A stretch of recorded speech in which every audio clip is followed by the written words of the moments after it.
So, in a shift of shadow, Renee's form began to diminish, shrinking back down in that same whirl of shadows, until it dissipated, leaving just Renee, still wearing the clothes that she was wearing before. You see, it's just that simple, Renee said, looking at me, still smiling. Changing between wolf form and human form is pretty easy. And when you're a high tier like we are, you don't even have to change clothes. Because the transformation is no longer purely physical. You're simply exchanging your spiritual form for your physical one. They switch places. Basically, everyone, regardless of who or what you are, has both a physical body and a spiritual body. For most beings, both your spiritual body and your physical body are the same, meaning that they look identical. So switching them out really doesn't do anything. But with werewolves and a few other races, it works differently because our spiritual bodies and our physical bodies aren't the same. So, by switching from one to the other, our physical form changes. So when we switch between the two, everything, including our clothing, actually gets compressed into our spiritual form. Thus, anything that you are carrying with you goes along for the ride. Clothes, jewelry. Even if you were carrying a cell phone, it wouldn't be damaged or harmed.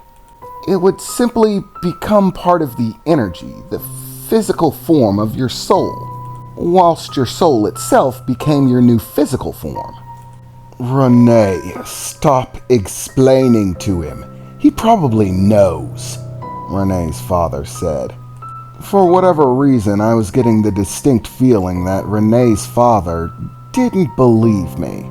He was very stuck on the idea that I was some sort of plant or spy, which honestly I still didn't understand. I mean, really, I know his family's rich and all, but why would people be sending spies after him? Or does it have something to do with the whole werewolf thing? I just don't get it, I thought to myself, at the moment. Dad, someone's got to explain this stuff to him. No, we don't have to explain anything to him, Renee. Actually, Dad, Renee replied, we do have to explain it to him. Werewolf bylaws. Section 4, subsection 5. When dealing with eggs, werewolves who have no knowledge, experience, and haven't been taught to understand the way the werewolf world works, are under the jurisdiction of the werewolf who first encountered them until such time that they are deemed to be knowledgeable enough to fend for themselves. In other words, Dad, since I'm the first werewolf who came in contact with him since he found out, I'm required by law to teach him. Oh, God, I forgot about that. At this point, I'm regretting ever teaching you. Maybe I should have skipped that lesson. Well, it's too late now, Dad. Victor is now my official responsibility, both under my protection and my tutelage, until such time as the council can decide that he's self-sufficient. Fine, Renee, her father replied furiously, scowling over at me. You go ahead and perform your little tuteling sessions. Teach him whatever you like if he doesn't know it already. I, on the other hand, am going to be doing a little back-checking on your little boyfriend. After all, it is required to do a lineage check and attempt to find out from where eggs spring. So I'm really only doing my due diligence. And should I find his ancestral roots, and they're still alive, that is, then at that point they will become their responsibility. Come on, Dad. I mean, really, can't he join our pack? I mean, wolves have a right to choose. They don't have to go with wherever their bloodline happens to come from. They can choose. Yes, they can. But they also have to be accepted. And I have no intentions of accepting him. At least not until I'm damn sure that he's not, well, exactly what I think he is. So go ahead and waste your time for the moment being, Renee. Teach him. But I tell you, be on guard. I do not trust it. His tier is far too high. He could be a level 3, maybe even a level 4. We have no idea, Renee. That high of a tier is, well, completely unheard of within eggs. There hasn't been a documented egg emergal of higher than tier 2 in more than 1,000 years. So I have trouble believing that he's an egg. But do as you wish for the time being. Oh, and Victor, you can consider our lessons over. I won't be calling upon you as a student anytime soon. But I was just getting started, I shouted. Come on, Mr. Hollowfield, you're killing me. I was really just starting to get the basics down. You can't cut me off now. I need my fix. Renee laughed. You are such a kung fu junkie. What am I going to do with you? She said, smiling over in my direction.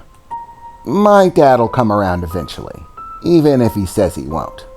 I know that you're telling the truth, so let's just consider this a short break in your training. At that point, Renee's father got up and left the room, grabbing his jacket and stepping out in a huff. Okay, so today is your first day of being a werewolf, so welcome, Renee said, a cheerful smile on her face. Now I know this is all very new and exciting or terrifying to you, but I've been a werewolf my whole life, so trust me, it's alright. You'll get used to it. You'll probably even learn to enjoy it. But if you're going to be a werewolf, I'd say the first thing you need to learn is the very beginning. So come with me and I'll explain the truth about what being a werewolf is. How exactly we came to be. Not the silly stories that you hear in books and see in movies. I'm going to show you the real truth. The origins of werewolves. So chop chop, come along, she said, clapping her hands several times and then beginning to walk towards the other side of the room, opening the door and gesturing for me to step out. I took myself a deep breath, trying to prepare. This day is totally bonkers, I thought to myself as I followed along and began leaving, walking out of the door with Renee right behind me, closing it shut behind her. She led me through some corridors in the house, eventually taking me to a doorway that led down a flight of stairs into a sub-basement for the house, a lower floor. They had been there since the mansion was originally placed there. Back when it was abandoned, I took a look. They had a lot of open floors down below, with multiple rooms for different things. But primarily, the basement was used for storage, or at least the basement floors used to be. But as I stepped down the flights of stairs, once again, the lower floors had been remodeled, and new doors and structures had been put in place. Renee began leading me down through hallways, taking a right and then a left, on to the very last door in the back of a hallway. A sizable black door. Renee reached into her pocket and pulled out a set of keys. Jangling through them for a moment, she eventually grasped one, placing it into the lock and, with a twist, opened the door. Upon which the inside of the room laid out to be, well, a library, or a library of sorts. There was, of course, a table with some chairs, and all of the books were stacked on shelves that lined the walls, all of them. And there were countless books here. But unlike a regular library, all of the books here seemed to be very old. But there was one that was, well, given special treatment. On the far side of the room, on top of a stand and sealed within a glass case with a lock on it, sat a very large black book that looked exceptionally old, but still in fair condition. "Okay, Victor," Renee said, turning around and looking at me with a smile. "Get ready to have your mind blown."